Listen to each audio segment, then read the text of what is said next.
Welcome to Power Lunch Live on LinkedIn. I'm Rhett Power, your host. We do the program every Monday, or actually every Tuesday, Wednesday, Thursday, and most Fridays around 12 noon. We moved the program today so that we could have a special programming at noon on small businesses with Brian Schulman. And so today is going to be interesting in its own right because we're going to be talking about success under stress. And I think it's absolutely a pertinent topic to today and what we're facing, not only in business, but as a society. And, the whole point of my show normally is to have leaders, top leaders, CEOs, best-selling authors, professors, people who are doing amazing work in the world, who we can all learn from. And that's the whole point of the show. Now, the fun part about that is that it is an interactive show. So hopefully what you can do today is ask your questions. We can take questions on LinkedIn. We can take questions on Facebook, Twitter, YouTube, and I think even Twitch.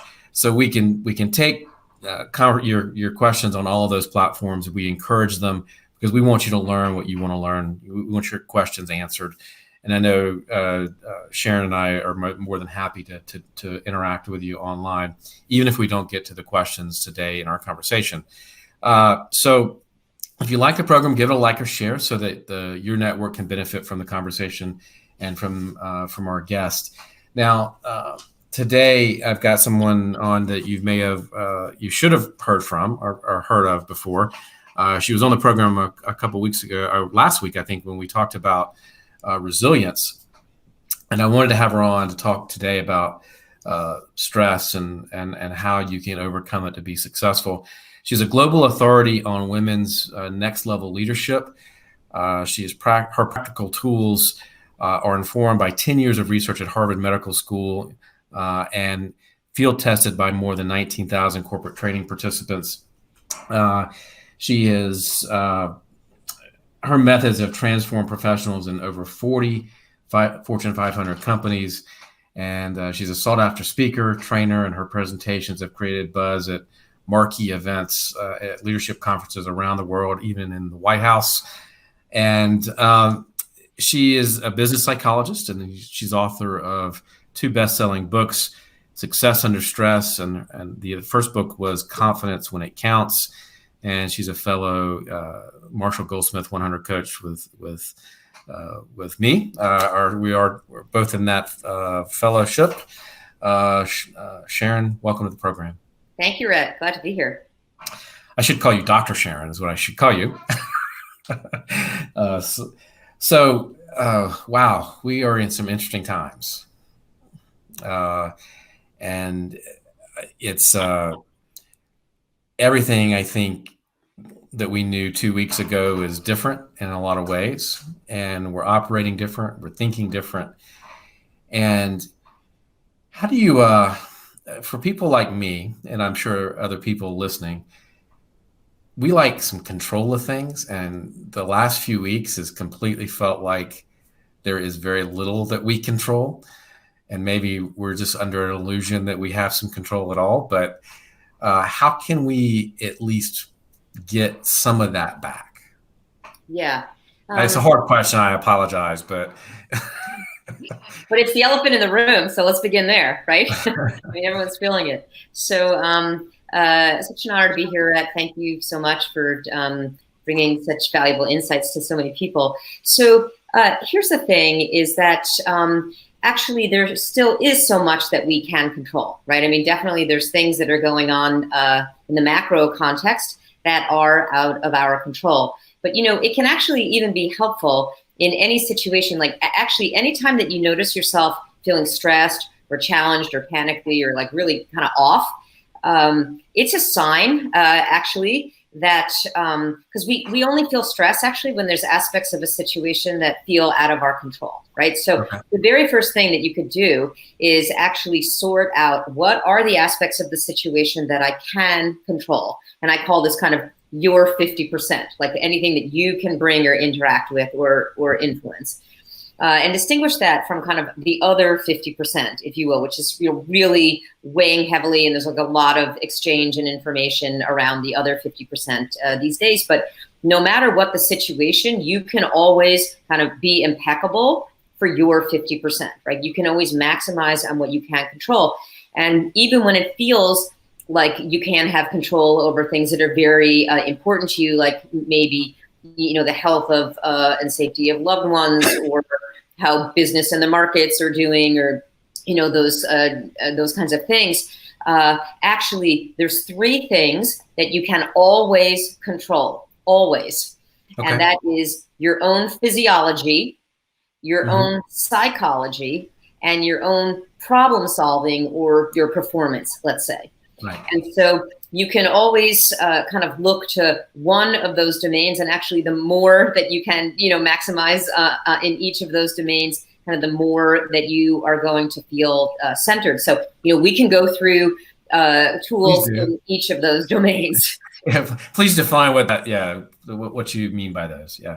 Yeah. So in terms of your physiology, perhaps today we can give some examples of, so for example, your mind follows your breath.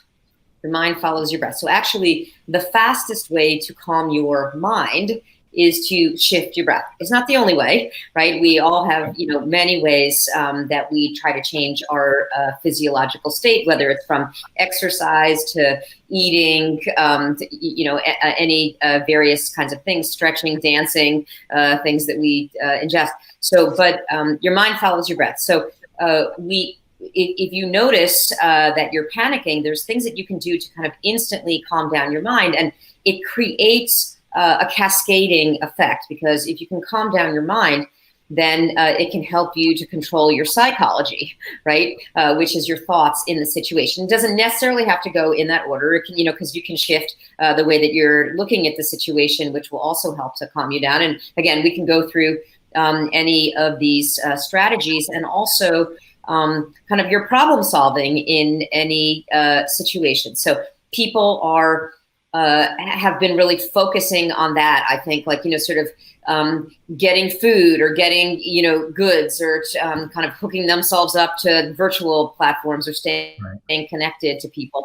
So these are all examples of things that you can do, and can help you feel like you're more in control of your microenvironment. And even try to control as much as you can around you. Now, I will say here, actually, for the kind of the control freaks in the house, right? Because, like, takes one to know one here. So, I'm not like, read the fine print here. Like, I'm not saying be a control freak. I'm not saying that you have to be a perfectionist, because actually that would be trying to control 100% of the situation. What I'm saying is maximize on your 50%, kind of what you can control. And even in situations that you can't control, like, so for example, maybe the mindset of someone who's living in your household, right? Or the health of someone who, maybe isn't feeling well around you. Those are, clearly things literally you cannot control them. But even within that, there's always things that you can control. So you can adjust your expectations, right? You can kind of, if you're feeling sad or grieving for someone who's going through a hard time or suffered a loss, you can kind of manage your own emotional state. You can do your best to influence other people by, reframing the way that you talk to them, rather than just sort of telling them, here's what you should think. You always want to think about it, get out of your own mind, and think about it from their point of view, or what's in it for them. So it's like, I'm just trying to give you strategies, even in situations when actually you literally can't control, that there's things that are sort of on the other side of that 50% line. There's always things, stress. It's not about stress management. It's about self-management. Yeah. That's a great way to look at it.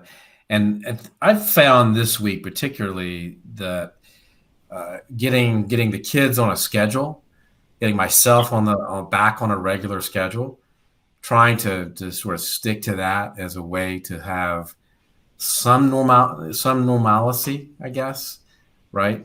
Has been very helpful. And so I get what you're saying, and also looking at it. I'm starting to look at it day by day as the business changes, and as I'm having to sort of adjust my business to what's going on, I'm trying to just break it down day by day, because I don't know, we've got this deadline of next week before that's supposed to be, so, we're supposed to be in our homes. I don't think that's going to stick. I think we're talking about another 4 weeks or 6 weeks. I mean, my kid's school is already out to the end of April, right? So I know that this is an artificial deadline, and that was put out there. So I think trying to look at it day by day and just evolve and trying to adapt every day to what's next has been really useful for me too. Instead of trying to project out a week or 2 weeks or 3 weeks like we normally do, I'm trying to break it down into something I can get my head around today. Yeah, I think that's absolutely right. Sometimes it's this minute or this hour, right? This day. And here's the thing. So that's very appropriate to your situation. And you can see where it may be helping you, especially with your family and in your business. And I think it's very helpful. It depends what kind of position you're in. Because, for some of your listeners who are in a leadership position, other people are looking to you to have some sense of the future, because in ambiguity, right, they might start to fill in the blanks with whatever scenarios that are not necessarily, factual, right? And so for some leaders, I know, a lot of my clients and leaders that have been reaching out to me, what I'm hearing from them is like, how can we kind of deliver on current projects while we're trying to, create a path to the future? And, there's a few things that you can do about that. So we're, sort of just getting yourself set up, I think is going to really be very helpful right now. But then you might want to move towards even like time blocking, right? So that you're spending appropriate amount of time focusing on today, getting through today, but then maybe you're blocking time to allowing yourself to take a step back and seeing that big picture, and tapping your own intuitions or talking with people about kind of where the world might be going, so that you feel like you can be in alignment with that. And actually, here's a good example of where our physiology, psychology, and our problem solving really are all interlocked. Because one of the things that we want to appreciate is that when we're under pressure, it's our nervous system that enables us to respond to the demands. And our nervous system has two parts to it. We have an on button, kind of our sympathetic nervous system, right? Which gives us kind of focus and energy to solve problems and like get things set up and do things and send emails. And we have an off button, our parasympathetic nervous system, which enables us to have calm and rejuvenation. Now, even before we were in this crisis, most of us were already kind of overwhelmed. And instead of being balanced and having access to both, we were generally always on and only on. And here's why I bring this up, because it's very relevant for all of you as a leader, as a parent, because there's an on button mode of thinking. And that mode of thinking is all about like what's right in front of you. And it's very, very helpful for like just all the things you're saying, like get things set up, carry out the tactics. So you absolutely need your on button mode of thinking. But here's an important takeaway, and everyone needs to remember this, is that this on button mode of thinking, it's all about what's right in front of you now. It's very reactive. It's kind of expedient in its thinking. You literally can only reference the past in order to know how to solve problems. Like it literally just kind of hunkers like, how have we done this before? How have we done this before? It's like a well-worn group. Yeah. And also, literally, everything gets filtered through the emotional centers of your brain, which, because for survival value, the first question that you ask kind of in that on button is, what does this mean about me? How does this fit mine? Absolutely. Right? So again, very, very helpful. We absolutely need that kind of tactical part of our capability. But you can hear from what I'm saying that if you're only on or always on, you're just kind of caught up in that tunnel vision. Everything's a priority. And you want to balance it with our genius button, which is the off button, right? And because that gives you access to seeing the bigger picture, having access to your intuition and your creativity, thinking strategic, having a long-term perspective, having discernment, right? Being able to kind of have foresight and tap into a collective unconscious, let's say. So that's where once things are kind of in your hierarchy of needs, that all the tactics are sort of a little bit more in place, then you want to start spending time and doing practices that are going to help you access that off button, that bigger picture thinking, because it's going to help you kind of have that calm and start to prepare for the future. I mean, to me, it seems like this is a perfect time in a lot of people's day and where we are to start a practice that helps you get there. And I totally get what you're saying. Is there and that's a whole nother hour conversation, I think, how to get to that, how to get to that off space and that creative space. Are there some ways that you can do it just right now while we're in this sort of crisis, so that, I mean, we don't have time to talk about meditation and yoga and stuff, which is really important, but how do we do it? Highly recommended. All of those are examples of ways that you access the off button. But actually, here's an opportunity where we can think about it differently, because I'm going to give you, we'll demonstrate it here, actually, even like a breathing technique that you could do. And I mean, if you do this for 2 or 3 minutes, it will give you the common focus of a 90-minute yoga class, right? Because it balances the on and the off button. And so just as an example, I call this the mental reset, right? This is like, being able to take a mental vacation. You could literally do this for 2 minutes in the middle of your crazy busy days. And, even if it's hard to kind of get some privacy. So the mental reset is a 3-part breath. So you're going to inhale through your nose, you're going to hold, and then you're going to exhale. Now, just fun factoid here. The great, yogic masters, spiritual masters, they breathe about once a minute. So they might like inhale to the count of 20, hold for the count of 20, exhale for the count of 20, which is why they are our masters, because they have so much of that off button activation, right?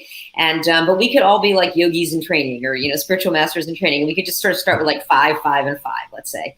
So this is a breath where you inhale through your nose, you hold, and you exhale.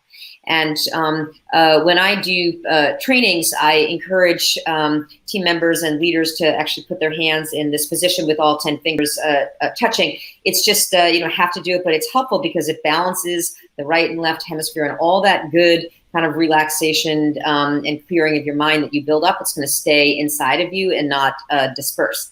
So literally, if you do this for 2 or 3 minutes, like when I, demonstrate this in my trainings, and I demonstrate it because I know people are like, yeah. They're like, breathing. And then they like, go on and do their thing. And then like, oh my gosh, that was like, 2 minutes. And I feel clear. I feel relaxed. I have more expansiveness. I feel warmth. And, you just can't even believe how far you can travel if you can just actually do that. So maybe we can put a link in the chat here, because I actually count it out for people. I have like an audio where for 3 minutes I just literally count it out. So all you have to do is like click, and it's just I'm just counting it out. So there's like literally no excuse for you to do it. And even when leaders like start their team meetings with it, and they're like, whoa, okay, everyone was so grounded and had really good ideas, and nobody was like distracted or snappy. So and you could. Here's where I think everything that we talk about today, you could kind of bring it into your household. You could like you could teach your kid to do these things. I mean, how great would it be for them to have this practice for the rest of their lives? Very good. Because we all need to be able to, I mean, we carry these things around with us, right? We're always on, and it's, I think absolutely, I get what you're saying. And I actually worry about the kids nowadays, right? I don't think we were. I know as a kid, I didn't.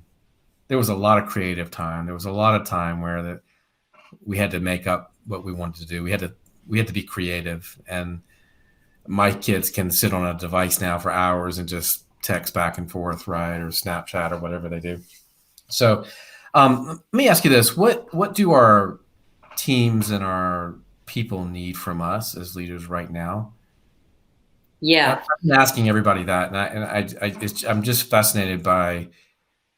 I mean, you're coaching Fortune 500 companies.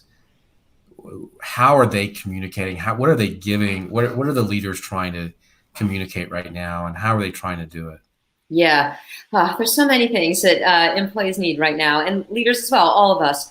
So, one of the things that I'm hearing a lot of is how can I help my team and my family stay optimistic, right? Especially when the future is unknown, times are stressful, and news is daunting. To put it mildly, and it can be scary times for people. And so, how can kind of keep people in motion? So, one of the things that would be helpful for the leaders amongst you is what's been proven to be the most effective kind of tone, right? Is a leadership message of realistic optimism.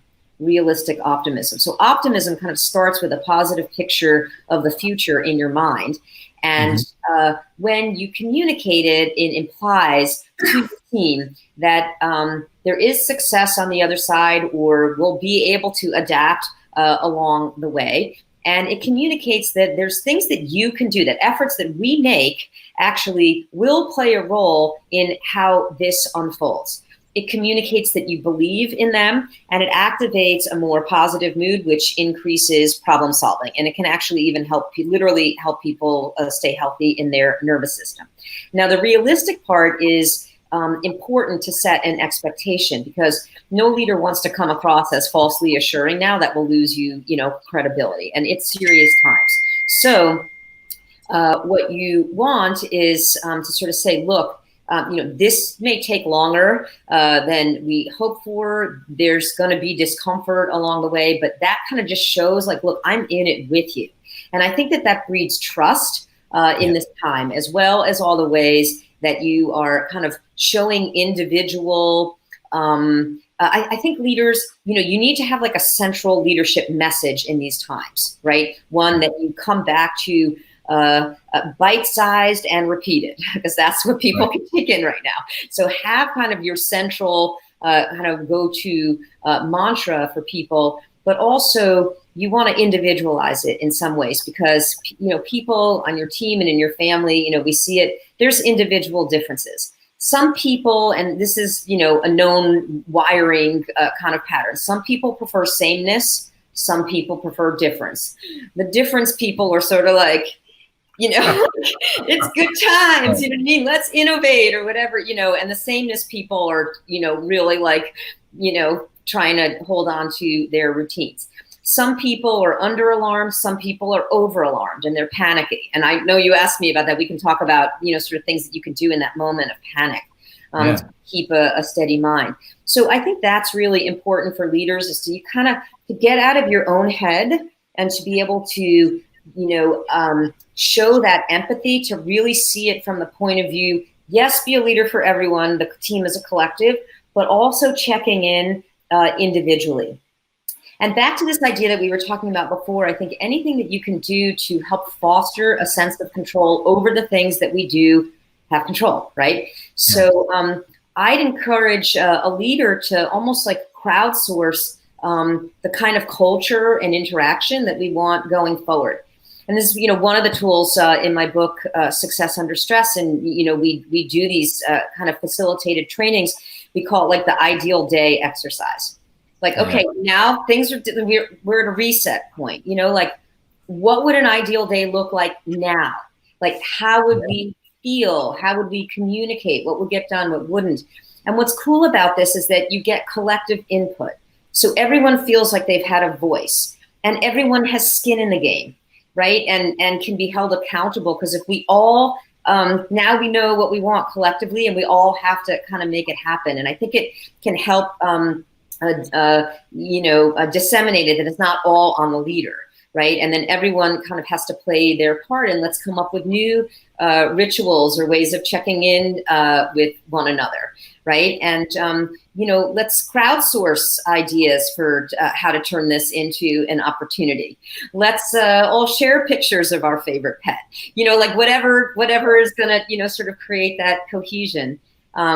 And then lastly, I'll say for leaders is that, once you have an idea of that team culture, that everyone has said, this is really how we want things to be going through this. We can't control what's happening outside, but we can control how we go through it.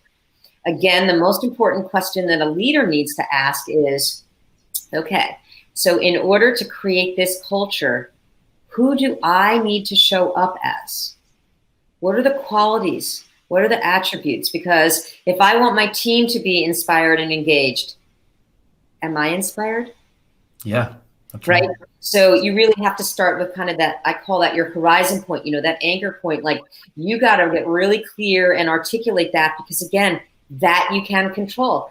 If you articulate that, if I consistently show up in this way, it's going to help me have the desired impact on the team. See, there's so much you can control, even amidst a context in which there's so little we can. No, that makes complete sense. And I love that, the idea of crowdsourcing it, right? Because this is a reset button. And I don't have a crystal ball, but I think this is going to change a lot of the way we do things, right? And it should, maybe. But how do you, because I think one of the things that's important for leaders right now is also to make sure that everybody feels heard, right? Because I think people, that's if I was back in corporate America right now, I'd want to feel heard, right? I'd want to feel like somebody was listening what I was thinking. How do you do that right now when you don't have literally an open door that you can walk in and talk to somebody about something or share? Unless you facilitate these Zoom meetings and these other online meetings very well, it's really hard for people to get a word in edgewise. So how do you do that, you think? Yeah. I'm thrown against the wall because I think this it's interesting to dilemma right now, right? Yeah.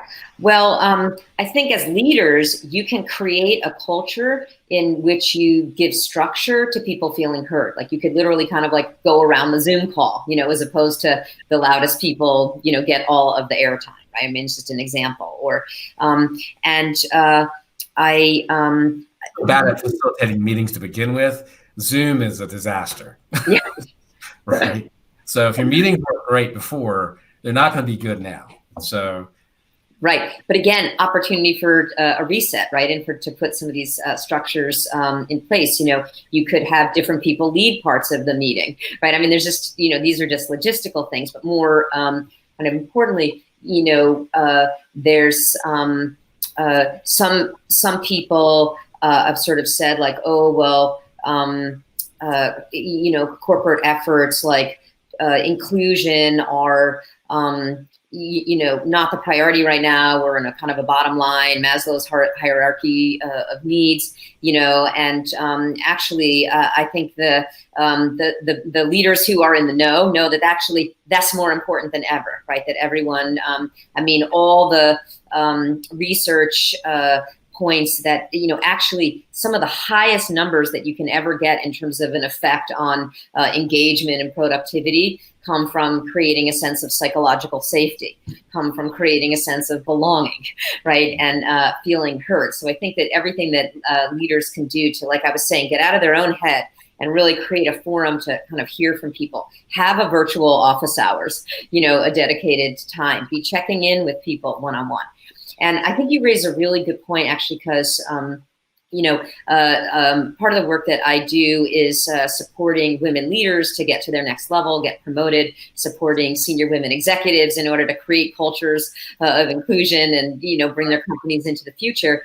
And so one of the things that I'm hearing from women in my programs is, so how do I stay visible? How do I get heard, in these times when it's like, we can't have a virtual hallway chat, or whatever. I feel like I don't want to bother a senior leader now with, talking about my career. So I think you're really insightful asking this question.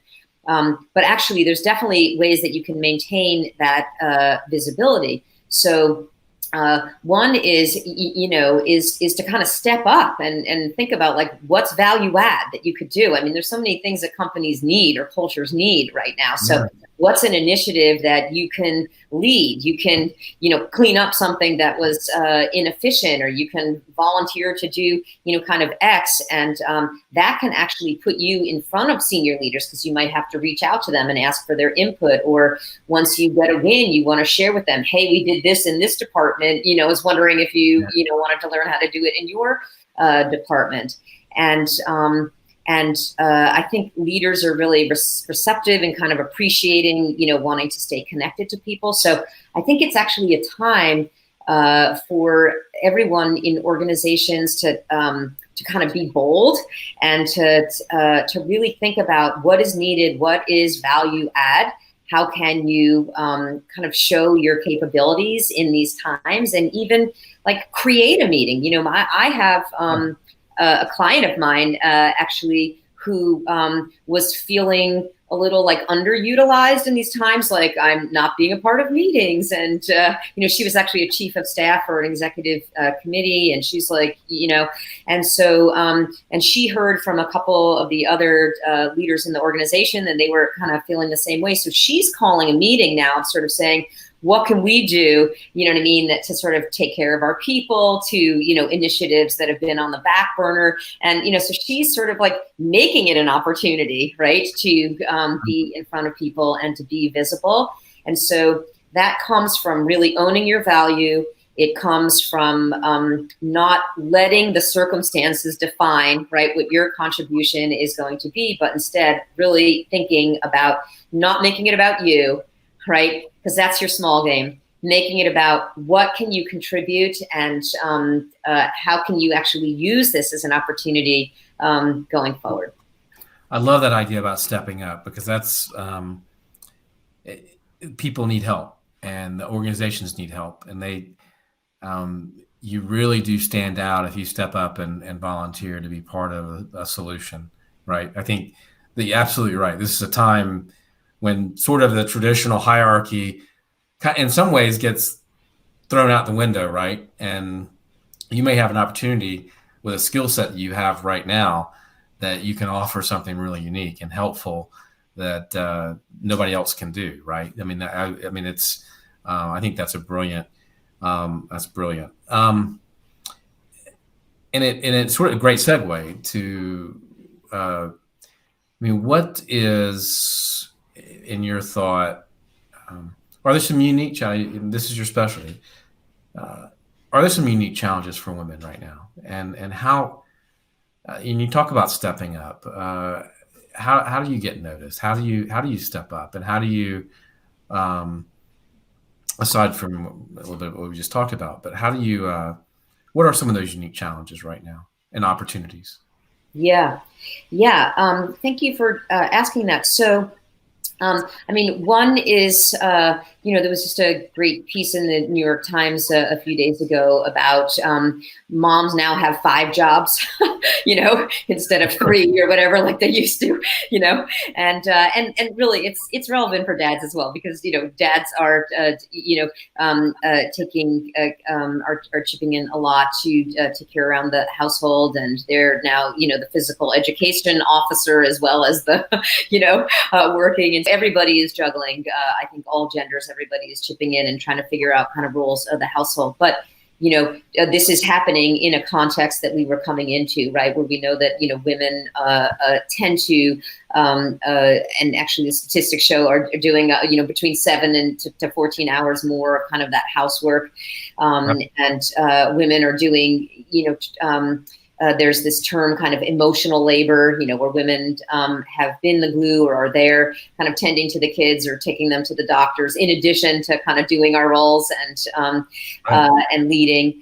And so I imagine that a lot of that is still going on. Even what the research shows is that even to the extent that men are chipping in kind of, around the house, and it's been, a lot of great conversations, I'm sure, between partners these days. The idea is that it still kind of falls on the mental responsibility of the woman to sort of like write out the schedule, and like assign the chores. It's just a lot of cognitive load, for women. And I think that is continuing to this day. I think that there's enormous opportunity both for men and women leaders to reimagine the workforce going forward. Again, everyone's just sort of in survival mode right now, and I think that makes sense for now. We need to sort of like learn how to shift from fear to focus, right? And then once there's kind of an interim normal, right, then I think people are going to start thinking about this. And the spiritual guides, let's say, in my life, have been helping me put this in a bigger context. That and if any of your viewers choose to kind of look at it this way, I know it was kind of helpful for me, because when you look at it at this time, it all doesn't make sense and it just feels like it's happening to us. But if we can take a step back and think about it, a question that can help us be resilient is, how might this be happening for us and not to us? Right. And so if you can think about it, is, there's already been kind of a movement toward these more quote unquote feminine values of showing empathy, inclusion, collaboration. Right. And I think it's absolutely an opportunity for women to for us to be in our power, right, and to lead and to communicate in these ways that come naturally to us, and is the world that many women sort of intuitively want to create, and many men as well. And I think that we need to partner together. But I think that that's really the opportunity. And I think I for one am calling together women leaders to start a forum to be in discussion about what could this look like, right? And how could we even, and so for any of the women leaders on the line, please contact me. I'd love for you to be a part of this forum.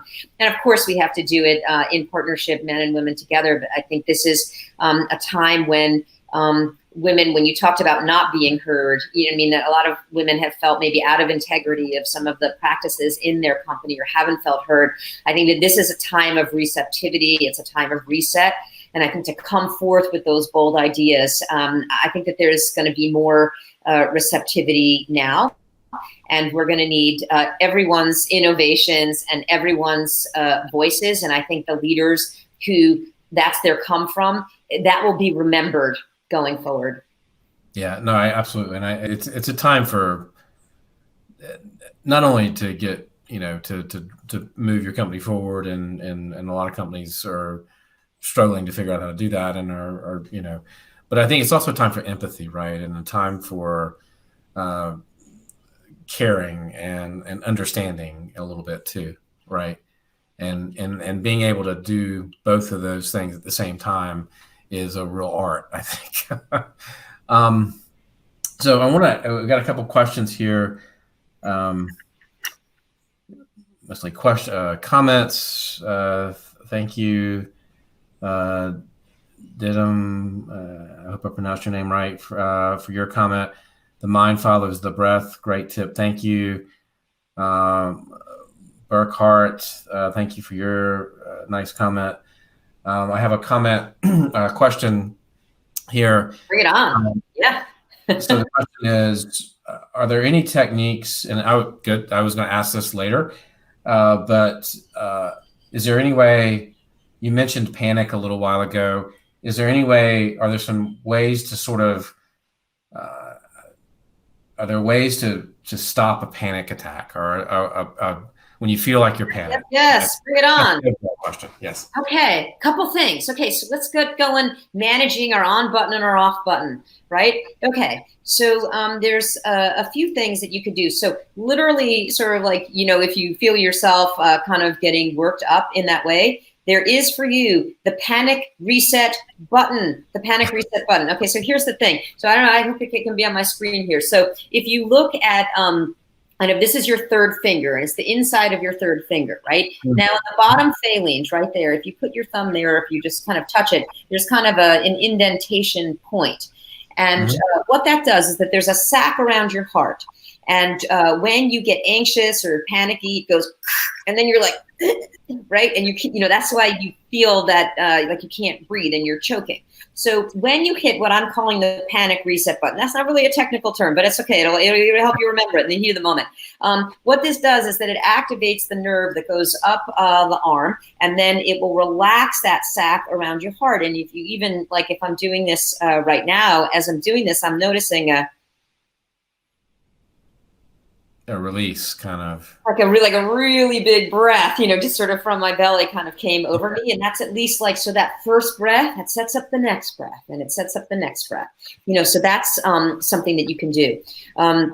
For all of you who were listening earlier when I was talking about that mental reset, that 2 to 3 minute mental vacation that will give you the common focus of a 90-minute yoga class. So again, follow that link and get me kind of counting it out for you. That's a way, again, of balancing the on and the off button.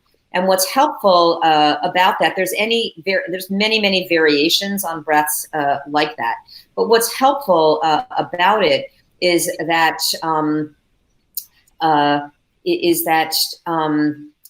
the more you entrain your nervous system to have an experience of calm and relaxation, the more it's familiar, right? So I was even talking to a new client of mine yesterday, and she was saying, that she tries to do these meditation apps, and she just like her, and so that's just a sign of an overactive on button. Okay, that's all that's going on. There's hope for you if that's the case. Okay, and so there's some things that you could do is that, even if you can just start to entrain your nervous system to experience that calm, it can help you to do things like meditation, which might be more like really requiring you to just kind of be quiet within. So all those things that we've talked about, whether it's stretching, or just, deep breathing, or yoga, or, taking a bath, or taking a walk in nature, any of those things just kind of start to prime that relaxation system. And then you might be able to come back and do some of the more meditative practices. But it's SharonMelnick.com/mental reset. SharonMelnick.com/mental reset. Get yourself that, because that's literally 2 or 3 minutes. It's going to give you a mental vacation. And usually when you come back to a situation after having that clearing of your mind, it can seem easier for you. And it might be able to help you discern, now, what was it that was triggering me? So that's another thing that you can do in the heat of the moment, is you might want to ask yourself sort of what is it really specifically that's making me feel a lack of a sense of control in this situation? And even though it might be something outside of you, like somebody near me just coughed, or, something like that, even though it might be something outside of you, generally speaking, when we get triggered, when we have that like disproportionate, hijack of an emotional reaction, generally speaking, it's because there's some kindling inside of us that gets a reaction, is a reactivation of kindling that we have inside of us, some concern or insecurity that we have about ourselves, that we won't be able to make it, or we're not good enough, or that, there's something that is dooming us, or whatever it is. So the more that you can take this time actually to know yourself, and to really understand your own triggers, the more you won't take things personally, and then you'll feel less like you're jerked around by the outside world, because you'll be the one who is imposing a sense of calm and sense of control on the outside world. Does that make sense, Rhett? Makes complete sense, and I think that was a great answer. Can I give one more tool? Actually, I mean, there's so many tools that I could give you, but this is one for people who, it's not so much for a panic response, but it's a little bit along the lines of those snapping responses. Have you heard that at all from people, Rhett? No. What is that? Okay. Okay. Yeah. And, that's one of the signs of stress, right? Is that, we get snappy and short tempered. Yes. Yes. I understand that perfectly. Yeah. Okay. And in my American lingo here. And again, this book, Success Under Stress, I'm, pulling some tools from here and from our leadership trainings and team trainings on this topic. But one of the tools, again, there's so much you can control. So one thing that I notice is when people start getting worked up, you're impatient, you're aggravated, you're angry, frustration. I think people are going to start to feel that in their families, households, team members over time as we're, on lockdown. We're on top of each other, right? Yeah. So could be preventative, or maybe you need it now. Either way, it's all relevant for you. And so one of the tools from Success Under Stress is when you're aggravated, you're very heated. You will almost say like hot under the collar. I was like, my blood was boiling. So you want to calm yourself down. Cooling breath. So cooling breath is a reverse breath. I want you to try it with me now, Rhett. So, and all of you listening, try it with me now. So cooling breath is a reverse breath. You're going to open your mouth ever so slightly. You're going to breathe in as if you are sipping through a straw.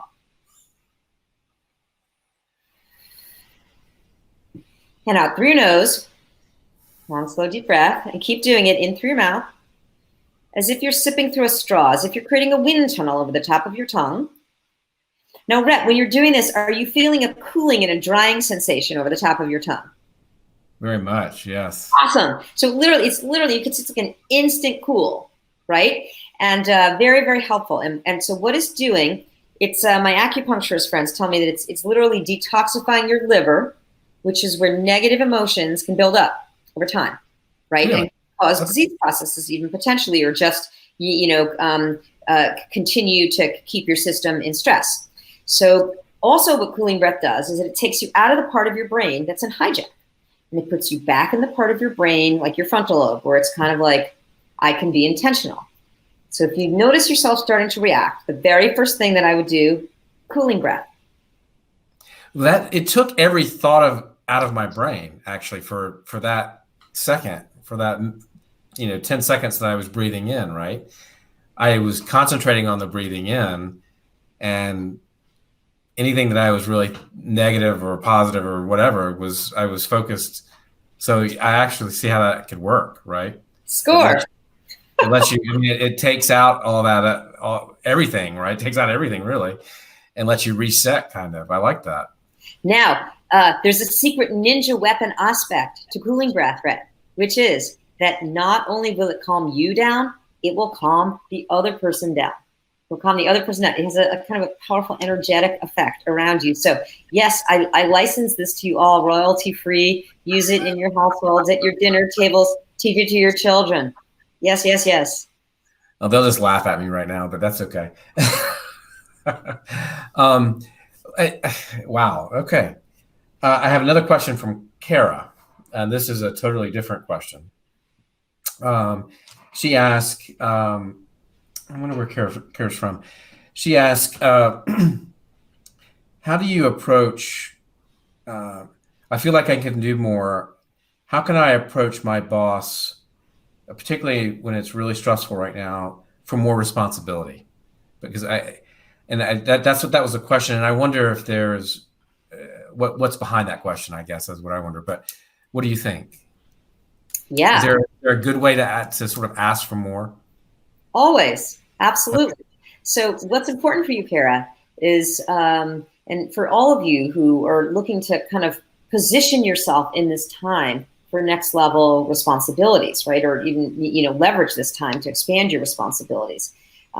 What's very important is that you ask in terms of what's in it for your boss or what's in it for your team. So what I wouldn't do is I wouldn't go and say, I want more responsibility, right? Because how much like incentive and bandwidth does your boss have for like thinking about that right now? I mean, in a perfect world, like, we would want that, right? I want that for you, for your boss. But, realistically speaking, so what you want to do is you want to think about whatever responsibility you're looking to take on. I would frame your request in terms of how this is going to help your boss, how this is going to help your team, how this is going to help your company. And, when you think about helping your boss, there's really kind of two levels to that. One is, how is it going to help your boss with your boss's business outcomes, like whatever they're paid to deliver, because they're thinking about that. But also, like, what's the personal motivation of your boss? Like, they just want things off their plate? Are they trying to create a legacy?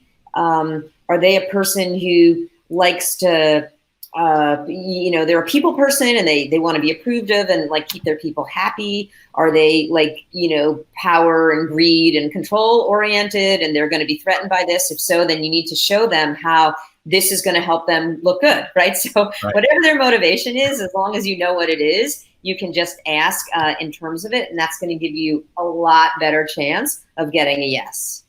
Okay, that's great advice. Is that, and I'm actually curious. I mean, is that harder for women to do, you think?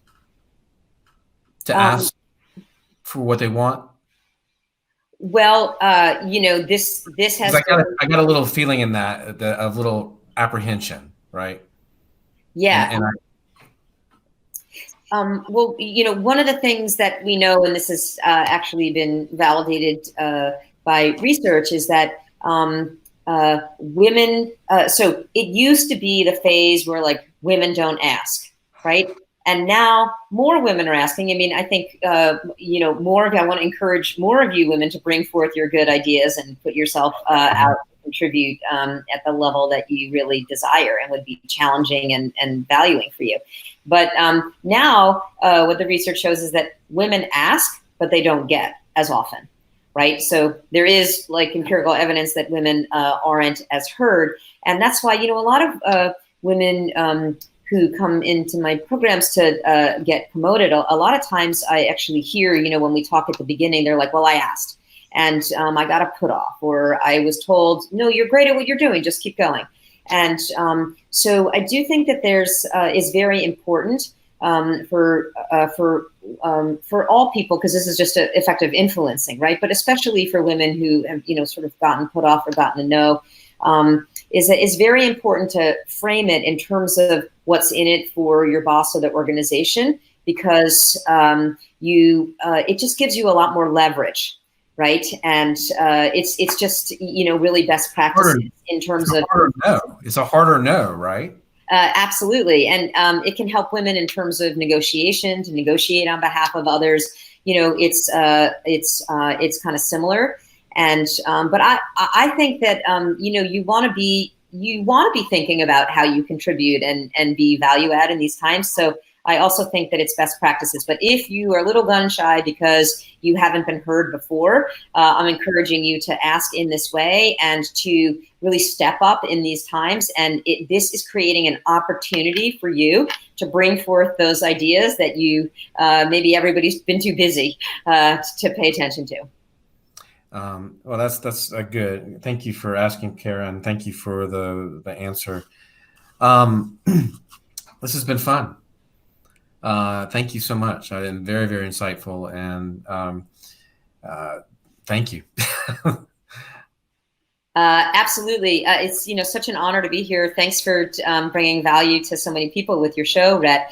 And, for those of you who are listening and, if you're a leader and you're thinking about like, how can I keep my people optimistic? How can I keep them focused? How can I continue to deliver on the current projects and, be creating the future, then, reach out to me, Sharon at SharonMelnick.com, or on my LinkedIn profile, Sharon Melnick. And, we can definitely talk it through. I'm here for you. I'm here for you to, these are just kind of the beginning of the Success Under Stress Toolkit. There are so many tools that we could go over with your team that are going to help them to be resilient and continuing to produce. And also, we touched on some of these themes. So if you're a woman who's really looking to be visible, to position yourself in these times to get to your next level, if you're a woman executive who wants to do this for your organization, please reach out to me. I am here for you. I am a resource, and we can help you to show your resilience in this time. So SharonMelnick.com, and we're connected with me on LinkedIn. I really look forward to it.